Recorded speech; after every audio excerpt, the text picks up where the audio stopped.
Hi, everyone, and welcome to The X, a podcast from inside Silicon Valley about how experience shapes everything from products to businesses to entire industries. I'm Brian McLean, and I'm here with Demetrius Madrigal. Today, we're going to talk about meetings. Put that meeting in my calendar. Back-to-back meetings.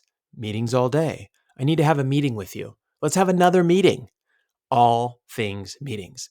Meetings are actually a hot topic in Silicon Valley. Some people love them. Some people hate them. Some people think that they're absolutely necessary. Some people think they're not necessary at all. And it's been a controversial thing that Demetrius and I thought we would dive in and discuss. We have over 20 something years of experience going to meetings, attending meetings, having back to back meetings. So we thought it'd be fun to jump in and explore it today. Good morning, D. How you doing? Doing all right. I'm glad we didn't necessarily have to have a meeting about this before we talked about the meeting. We didn't have to have a meeting about this. We collaborated on a Google Doc and we talked over Google Chat. So we did not have to do that. But there are situations and times when we have had meetings about things that we're going to do, and sometimes they seem to be super successful, and sometimes we walk away and say, it was fun to chat with you, but we really didn't get much out of it. So let's talk first about the basic of this. Why is this such a controversial topic in Silicon Valley? I'm sure it's a controversial topic everywhere. You know, they make fun of it in the show The Office and Silicon Valley, and the show Silicon Valley and everywhere else. But the reason is because a lot of people have a lot to do every single day, especially if you work in tech. I mean, it's morning till night in many cases, in a race to build your product, refine your product, market your product, things like that. And meetings sometimes bring about change, expedience, like opportunity, all kinds of things. But sometimes they also get in the way of actually getting the work done in order to finish the project. So tell me from your perspective, standing back 20 years, of having, I mean, we've had meetings more than 20 years, but let's just say the last 20 years, what is your perception of meetings, and have they changed from your perspective from when we started to where we are right now?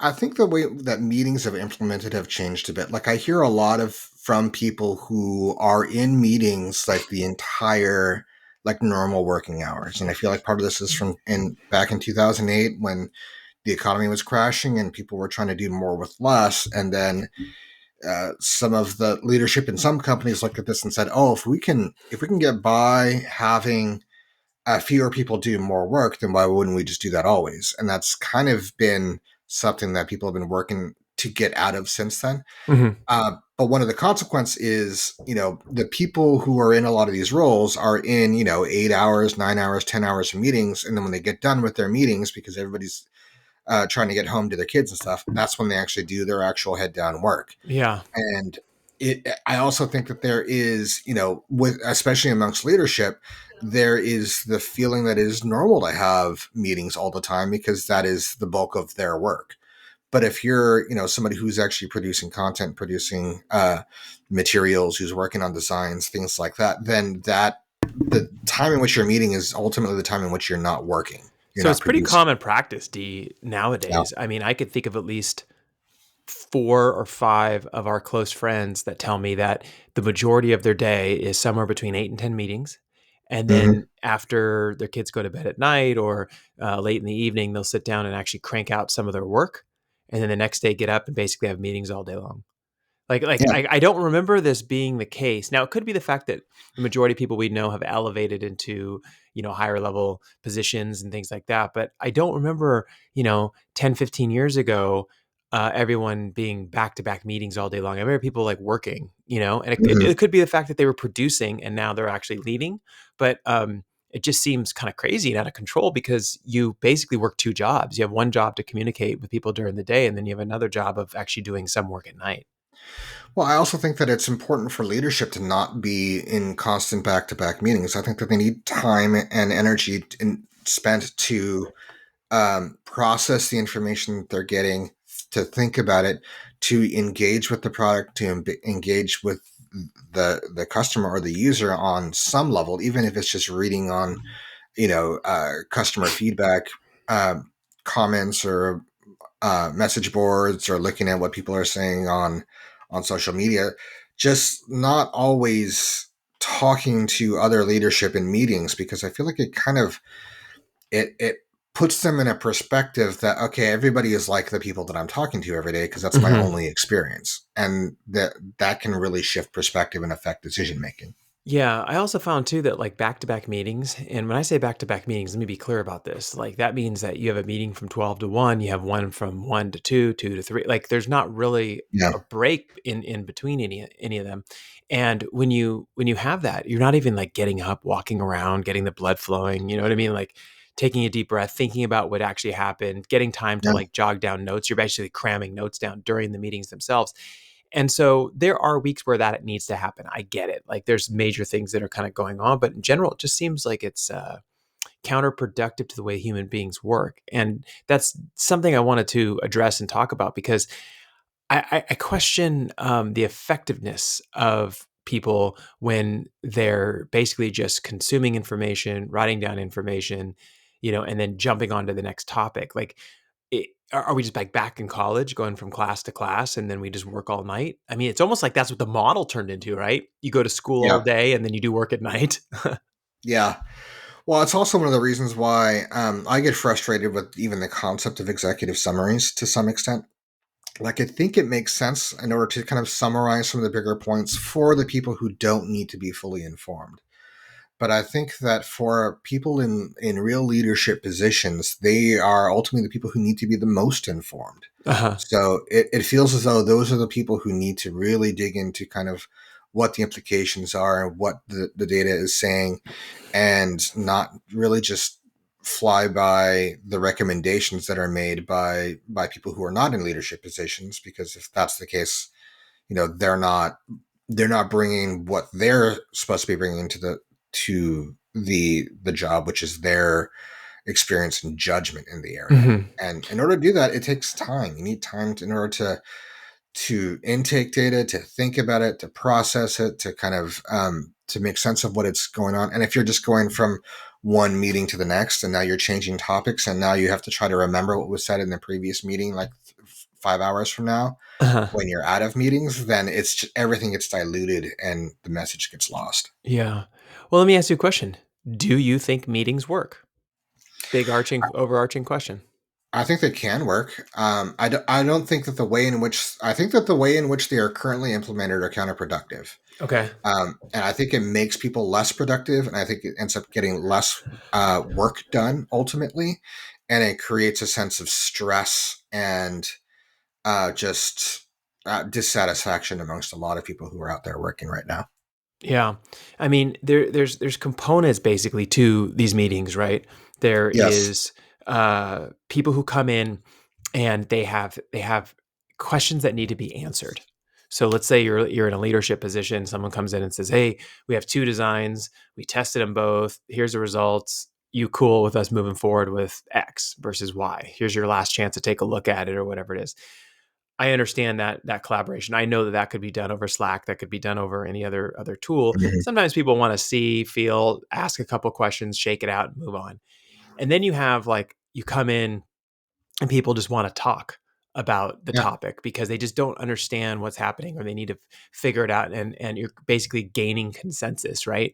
You're like, I Mhm. want to get everybody on board to what's actually occurring at this moment.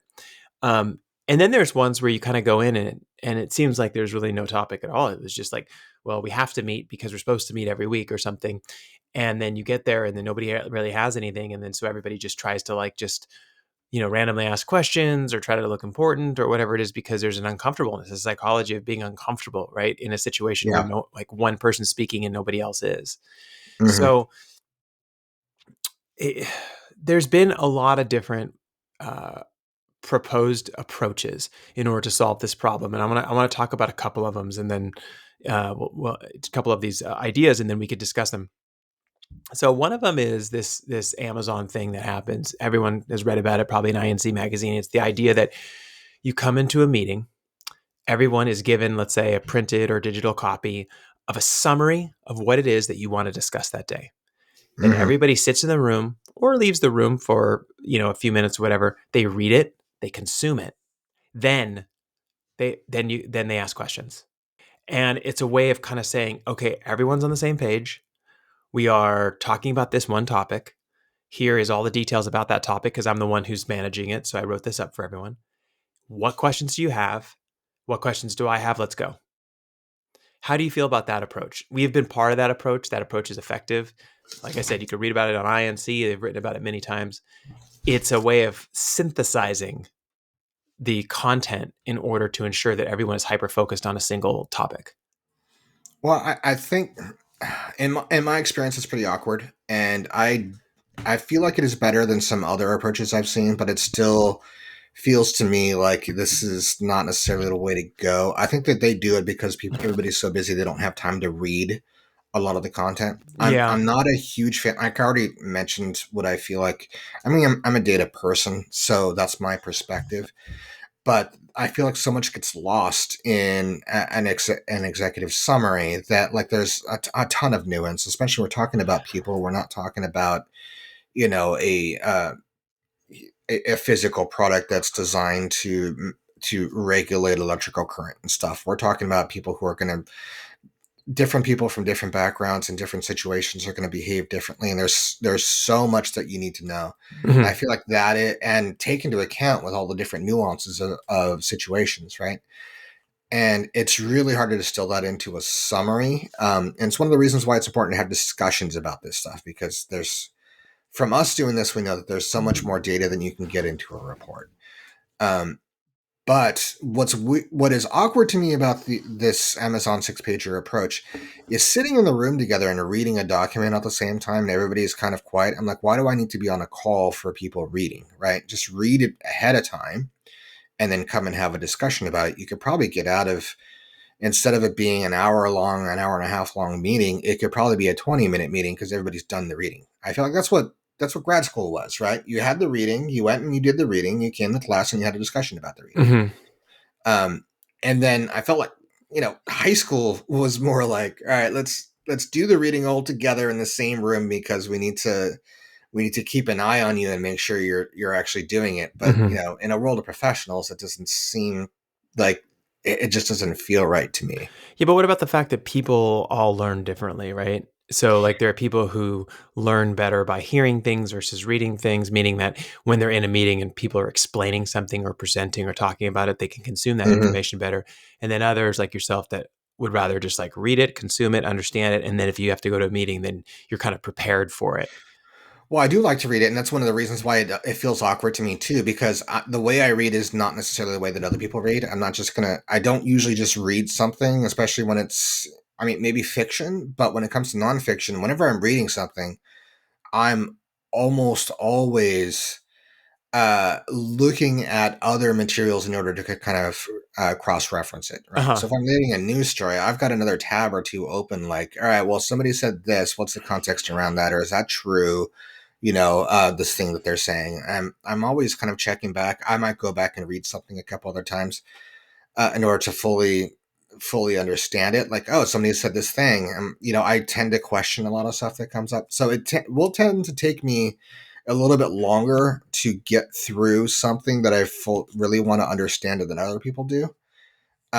And for that reason, it feels a bit like I'm being forced into a process that isn't optimum for me in order for everybody else for me to align with everybody else. Yeah.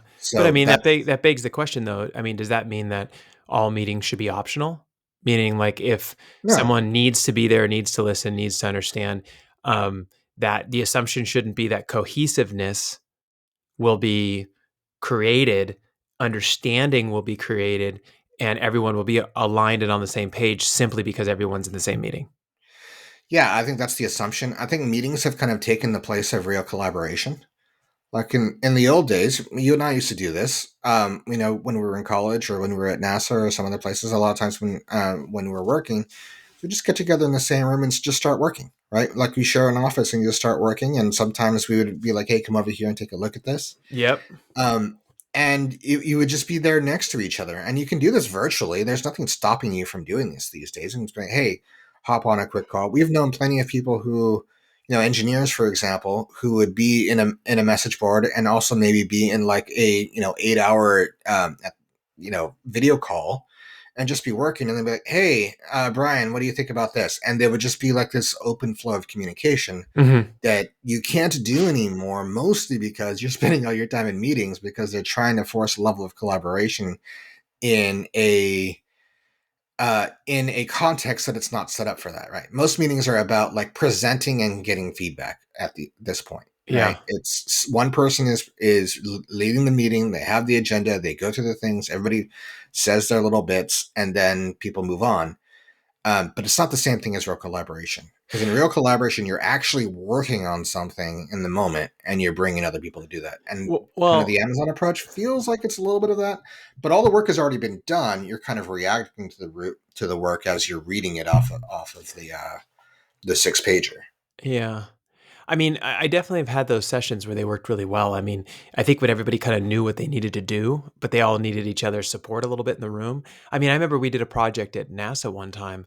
Maybe it was at NASA, but it was for the FAA or something. And you, me, and a couple of people got in a room, and they were like, "Here's the deal: we have to write these requirements documents for this Mm-hmm. big thing that's going to happen, or whatever it is. Let's just do it." And so we sat there, and I remember you were like, "Okay, Bryan, you write the intro, the methods. I'm going to write this, so and so, you write that." And everyone sat there and just like was cranking for like 4 hours. And by the time we were done, I think we had like a 30-page document, like outlining all the things Yeah. that needed to get done. That was like a collaborative session that worked, right? Like it was Yeah. like we Well, supported each other during those hours. yeah, and I think that, to some extent, we have like stand-up scrums and stuff for larger projects, and I think that can make sense. It's 15 minutes. It's very tactical. It's you're in, you're out, and you're on with your day. It's specifically designed not to impact your working flow too much.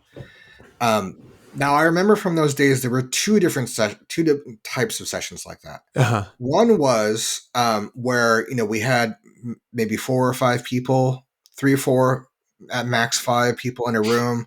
We're all working on different stuff. We got coordinated off the bat. Then we put on some music and everybody started working. And then if Yep. somebody had a question for somebody else, they were there in order to answer the question. Yeah. That was fun. The other one was the wrong way to do it, which was they're like, all right, we're going to do 3 8 hours a day in the room together, constant talking until we figure this out. And it was just back and forth and back and forth. And ultimately, it there were too many people in the room, and that brings up a couple things I want to talk about the ways in which I think that kind of meetings have gone off the rails. Uh-huh. We've already talked about a little bit about the way in which they're kind of approached, and the goals for them is like to kind of force this level of collaboration that's not happening otherwise. But one of the big things is there's too many people in most meetings. Um, this goes back to some psychological principles that we know of that they're proven, or at least they're heavily evidenced, as you say should say properly in science. You don't use the word proven very often in science because Mm-mm. that's not how it works. Um, One of them is this idea of diffusion of responsibility. Okay. So the phenomenon is the more people that you have in a certain situation, the less likely that one person will take action. And the classic story for this is like, there's a story about New York City. This woman was being attacked, and she yelled for help, and everybody assumed that somebody else would help, and nobody actually did. Yeah.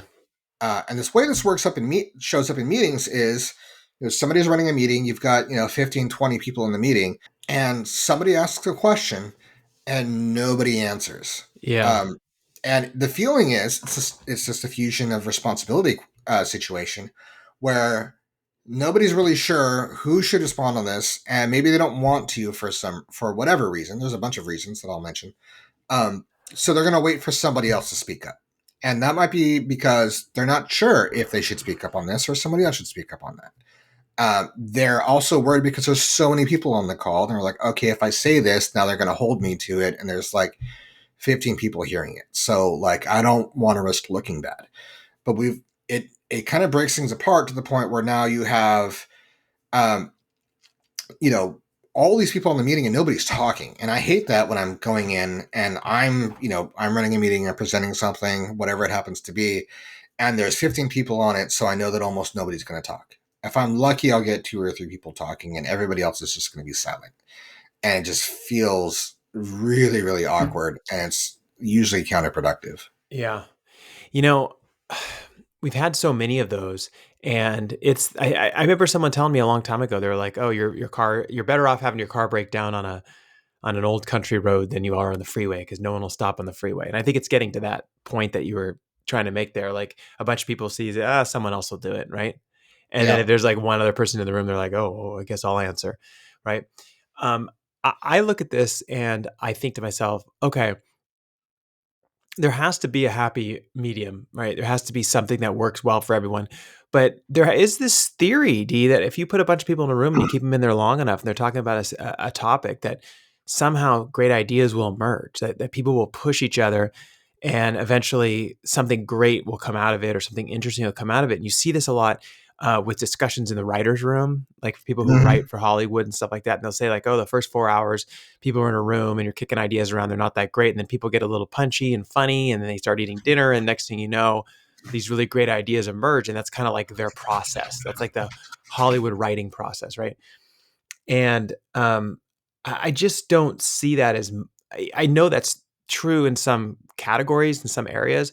I don't see it in this type of stuff as much, and I think it's because we already know where we need to go. Like, we have a vision, a directive, a goal, and things just need to be completed, and things need to be pushed over the line. It's always, one project after the next, right? So there's less of that, like, time to like laugh and innovate and think and throw and see stuff at the wall and see what sticks. So it makes me kind of think to myself like, oh, okay, well then meetings need to be more functional. Like, you Yeah. go in, you have a goal. Once the goal is over, everyone gets up and they kind of take off and move on to the next one or whatever else they need to do. Um, but it also makes me sad because I kind of feel like creativity and collaboration, like you discussed earlier, is what kind of built Silicon Valley. A bunch of people getting in a room and like Yeah. building a computer together, or people getting in a room and throwing out crazy ideas for content and things like that, right? Hmm. Well, I feel like the writers' room example that you mentioned is instructive because typically I think they're six people or less. I don't think that They they're are, usually yeah. like. I think it's pretty rare for them to get that large, and it's also a writer's room is a collaborative working session. It's not usually structured as a meeting, right? As a as Brian's going to get up and present his ideas, and then we're going Yeah. to talk about it, right? It feels very evaluative, and it kind of sets things off in a certain way. And it feels to me, like I said before, that a lot of organizations are trying to use meetings in place of collaboration. Mm, And I think part of that is, as we moved to work from home and stuff like that, it got awkwardly implemented, and people are trying to figure out the way to do that, and it ends up being kind of this weird hybrid model that needs to get worked out. As we're talking about the number of people in the meeting, I think that's important. And there's one other psychological principle I'm going to mention when it comes to the number of people in the meeting. We know from psychological research going back decades that if you have more than six people in a conversation, it's almost impossible to reach consensus. Um, yeah. so it's one of those reasons, and even in a meeting with larger numbers of people, you tend to only have three or four people actually talking and communicating through that meeting, and everybody else is kind of like on mute and have their cameras off, and they're just kind of listening. So it is kind of like that. I think tends to be the kind of the sweet spot. Five or six people, you have only the people who really need to be there. Those kinds of things in order to keep things focused, keep things tactical. Even if you're going to do some socializing and stuff, that's fine. That is its own form of productivity because you're establishing a rapport between people that can communicate more freely. Uh-huh. But like trying to tamp down on some of the really awkward stuff that can break apart relationships, that can make people not want to communicate with each other, that is just wasting people's time and they can be doing other things. All of this I think is important. And you don't you notice this in meetings too. And I'm speaking about the final thing I'm going to say about kind of the size of the meetings. So we can move on. Uh-huh. But you go to a party, right? You go to a party with 30, 40, 50, 100 people. Say it's 100 people at a party. um, we've thrown parties like this in college, right? What happens at a party with 100 people, right? You see all these little breakout groups. Yep. Splinter groups. Yeah, with four or five, maybe six people. And if you're a host, if you're hosting one of these parties, you kind of go talk to one group, then you move on to the next one, and you'll see people switch groups over time. But they always break out into smaller groups because it's impossible for 100 people to communicate with each other at the same time. Yeah, I mean, if you think about just some of the things that we say to ourselves in our heads when we enter into certain social situations where there's, groups of people. Like, I'll give you a good example. When you and I used to train in martial arts all the time, I'd show up at class, and if it was our normal group, like our small group that was there, I used to this little voice in my head would be like, "Sweet," because I knew that meant that I was going to get a lot of attention Hmm. on training. I was going to actually get the opportunity to like do a lot of things. When we'd go to seminars, for example, and there's tons of people, little splinter groups would break off, but you would kind of almost lose some of the depth of what was happening. It'd work really hard to kind of figure that out. And I think the same thing happens with these meetings. And the reason why the splinter groups happen is because it's overwhelming. Like, you look around and you go, well, I'm not going to talk to every single person here. I mean, if Yeah, it's like your wedding, you might walk around and shake the hand of every person. But if you're going to like just a party like in college or something, you're not going to walk around and talk to every single person that's there. It's just not going to happen. You're going to find the people that yeah. you want to talk to or you like and kind of make that work. And I mean, Well, I you're not don't going to get 100 people in a circle all communicating at the same time. no, no. And like, it's kind of rare, I think, these days for us to go to meetings with less than, I don't know, like 4 or 5 people. I think a lot of our meetings are, sometimes 5, 10, 12, that kind of stuff. But when they get super huge, I kind of feel like it's not my place to talk. Meaning, if it Hmm. gets super huge and they call upon me and say, "Hey, can you discuss XYZ related to the user or whatever, whatever we're doing, whatever project we're doing," then I'm kind of prepared for that. But I don't Hmm. just come in saying like, "Hey everyone, let's get started." But I don't lead the Well, unless meeting. it's your meeting, right? Well, yeah, if it's my company meeting, that's different. But like if I'm attending Hmm. meetings, yeah, I kind of just sit back and Yeah, wait to be called on. But I don't do that in small meetings. So like when there's a small meeting and you and I are part of it, we jump in and start talking right away. We're like, "Oh, okay, we had some updates, guys. You want to hear them?" Blah blah. Like we're just hmm. closer to the situation. Well, you think about what your best meetings are. It's almost always 3 or 4 people. Now, that's either it's if it's a working meeting or if you're like you're doing a pitch to a VC, right? Yeah, It's always better if it's 3 or 4 people. yeah. If 5 at most. Beyond that, it becomes kind of a horse and pony show.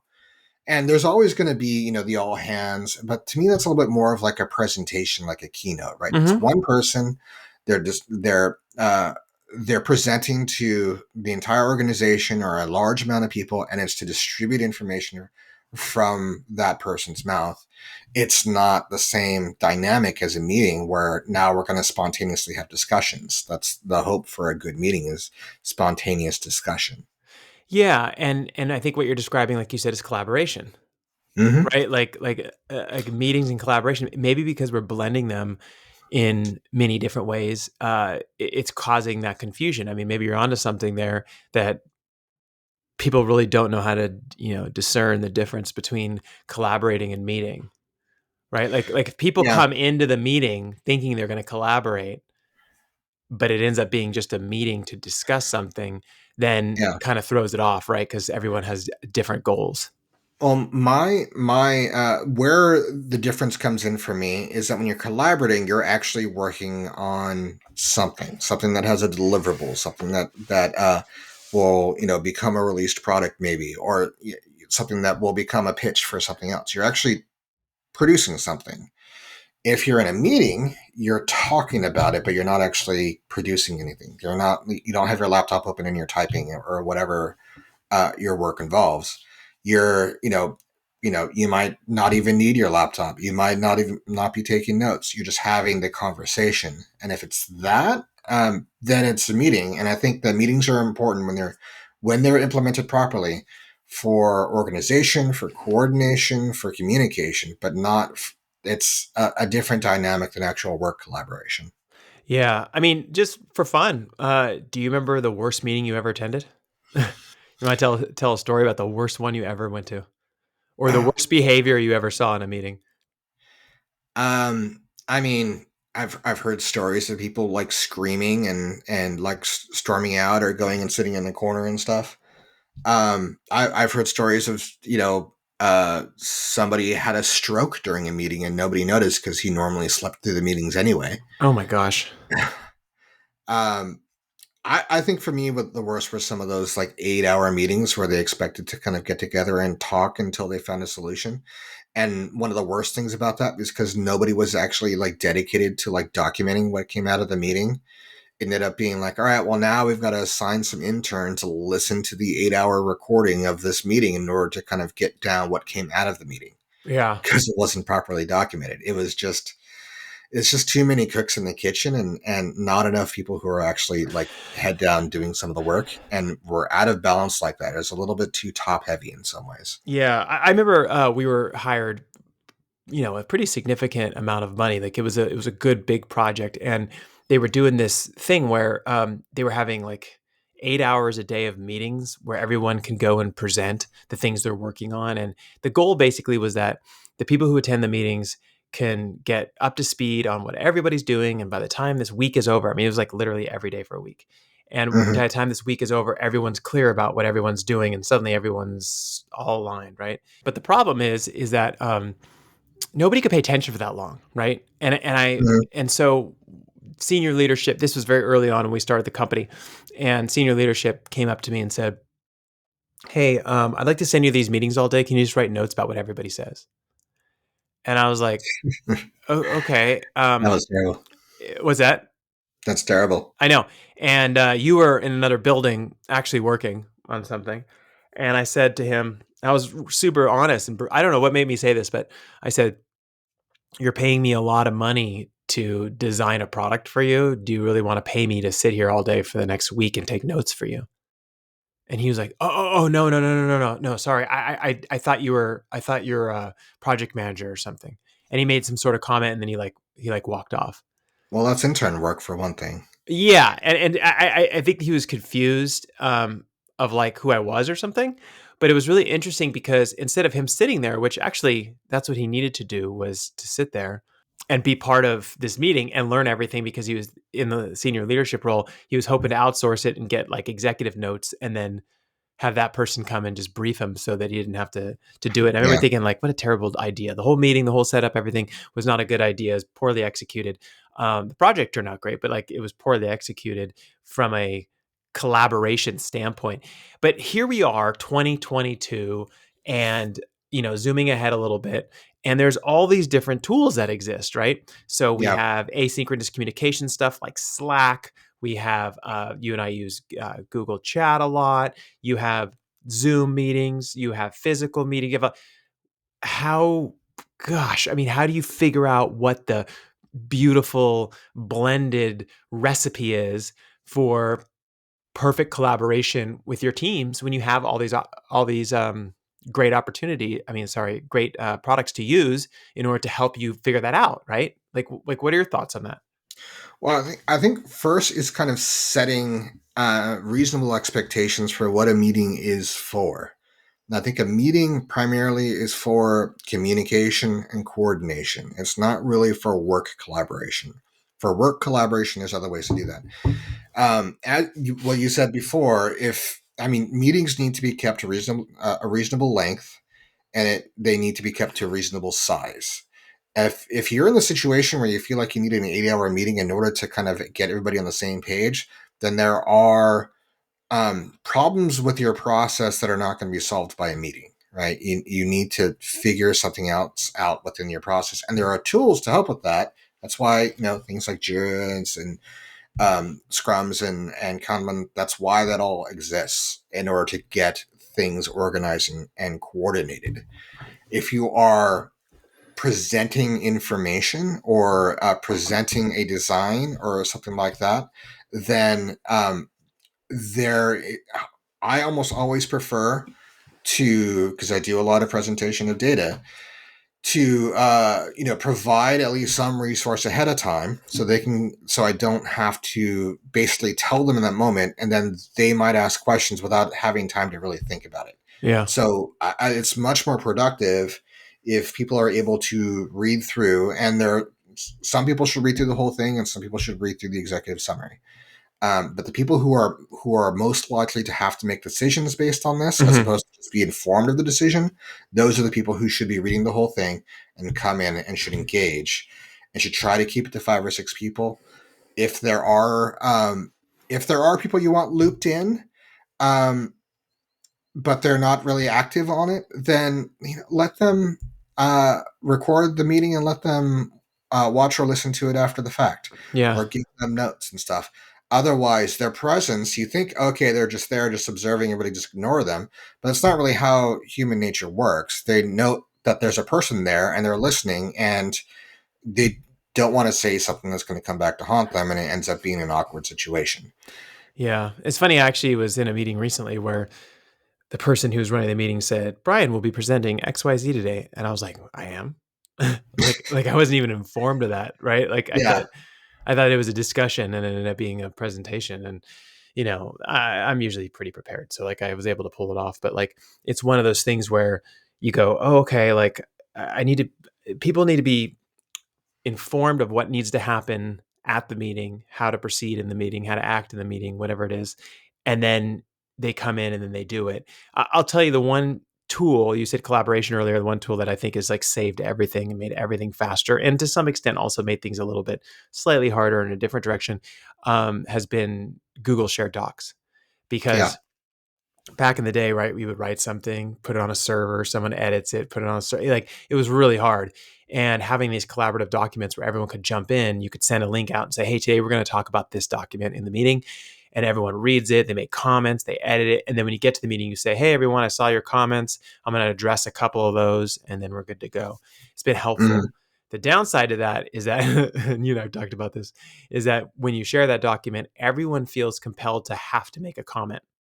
So even if they don't have anything to say or contribute, they don't feel like they're part of the team if they're not yeah. doing something. So then you get all these like weird comments in your document, that are kind of like, not maybe necessary. And you're like, oh, maybe they just felt compelled to say something, and you kind of sift through those. So new problems have emerged, but I still think it's one of the greatest tools to help keep people on the same page. Yeah, and I'll say another thing when it comes to a lot of the shared docs and even like Slack channels and stuff. The same kind of elements of diffusion and responsibility can happen.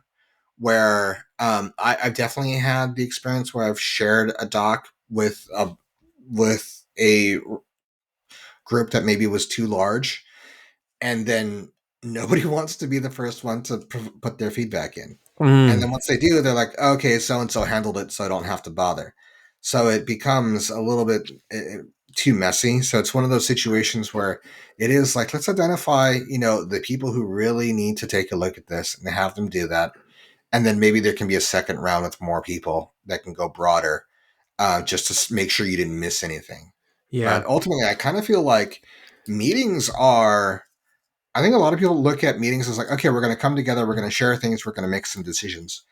But I often feel like meetings are the not the best way to for decisions to get made. Because I mean, you think about the situation, right? You're presented with all this data, you ask a few questions, and then you have like a few minutes. You didn't know anything about this topic 15 minutes ago. Now you're being asked to make a crucial decision around it. Hmm. Sometimes I think the answer can be clear. Sometimes I think people need to take some time and think about it. Yeah. Um, You and for know, leadership, I think it makes sense for them to recognize themselves and be able to identify when is it okay for me to make this decision right now based on what I know and my understanding of everything, and when do I want to say, all right, I'm going to take some time and go over these things and come back with a couple questions, and then I'll make the decision. yeah. I mean, I remember one time reading an article about Jeff Bezos, and he was saying in there that he's learned over his career that, you know, number one is that your most important meetings should be at your most peak performance time, like, sometime between 10 and let's say 1 o'clock. And Hmm. during that time, as you have these meetings and these discussions, you don't make the decisions right that in that moment, but you make them a little bit later after you marinate on it. But most importantly is you shouldn't make more than two or three large or big decisions per day, because Hmm. you kind of lose perspective of everything. You need time to marinate on it. Exactly what he said, like he likes to sleep on it and that kind of stuff. And I realized that, like, especially when you're making decisions of his size, right, which are huge, huge, huge and have huge ramifications. So I think it's important to really think about what is the purpose of your meeting? How should it be run? And is it a meeting versus a collaboration? And how do you as a team distinctly look at one versus the other, right? So like you and Mhm. I, as a great example, like you and I, when we decide to work together on something and collaborate on something, which isn't as much lately, due to the fact that a lot of our stuff is digital and a lot of our stuff is not in person. But when we did, it was like, okay, here's all the things that I have questions about that I need clarity or reassurance on. Mhm. And then here's all the things that, you have for me to look at and make sure that it looks good before it gets sent out. And that process works for us. And I noticed that a lot of times the stress and anxiety that we have is when that process gets broken up because we're working with a company that is doing things differently than us, and they're doing it in a way that feels wrong for us, even though it may be right for them. And so kind of figuring these things out is kind of the key. And I don't want to make this a super long podcast because then it ends up being one of those super long meetings where Yeah. everyone's really annoyed and falls asleep. But I thought it was important for us to bring this up and talk about it because it's something that people struggle with all the time. And so I kind of want to summarize here and give some takeaways for people. So from your perspective, D, like what are the one or two things that people can do to streamline their meetings and make them more effective from your 20 years of experience? So I think the number one is to set the expectations for the meeting and the goals. Right? This is to communicate about this thing and for us to kind of get coordinated or for us to get our ideas out in the open. So it's coordination and communication. The next is for the group size, try to keep it to the 4 or 5 people that really matter on this particular topic, not just everybody who's somehow related tangentially. And the third is to have a clear agenda about exactly what you're doing and what your goals are. And to recognize that this isn't like a work collaboration. This is a communication exercise. And, to bring back that work collaboration, normalize it for people who are working remotely that, all right, well, let's kind of act as though we're in the same room and work as though we were in the same room and make that normal, maybe modify or use some of the tools that we have in different ways in order to get there. And then I think the last thing is to make sure to allow some space for some normal social interaction, for people to catch up, for people to chat, to break the ice, so that when you get to the stuff that matters, there's a feeling of comfort and information will flow. When we're talking to users, we always, always, always spend the first 5 or 10 minutes breaking the ice, getting them comfortable, so that the information that they have will flow freely to us. And that's the same kind of thing you want in a meeting. Yeah. And if I had to kind of add a few to that, I would say don't schedule meetings that aren't necessary. And if Hmm. you're trying to create a social outlet, just create a social outlet, whether it be remote or in person, just make it that thing. Say, hey guys, let's have morning coffee. Like I have a friend who does what's called morning coffee. So at like 9 o'clock in the morning, connects with two or three people from work. They drink their coffee and they just BS about the weekend on Mondays. Yeah. It's just a way to loosen everybody up, have some fun, just chat a little bit, start the day with some good human interaction. And then after that, then you move on to your purposeful meetings. But I think if we follow a lot of these rules that you and I have kind of not rules, but ideas that we have outlined here that we have learned over the last 20 years, I think it can streamline things a lot. I think it could be a much better process. And also I think Slack is super, super, super helpful tools like that. Hmm. Because a lot of the stuff that gets distributed on there, it stays there and you can go back and look it up and find it and that kind of Yeah. stuff. And I think that's key. The old days of just emails after email after email of like, here's the meeting notes and stuff. And you forget all that stuff. Yeah. So kind of using those tools together, understanding people's perspective and having a few things that are just for fun, just to kind of get everyone connected. So anyways, I think we're going to end this meeting soon. Boop, boop. Thanks everyone so much for taking the time to listen to us today. We really appreciate it. We will post many of the links or sources or anything that we referenced on Twitter, and you can follow us on Twitter at the X Podcast One. That's the X Podcast and the number one after that. If you like this podcast and found it interesting or informative, it helps us a great deal if you subscribe or leave a review on whatever platform you use. Thanks again, and we will see you all next week.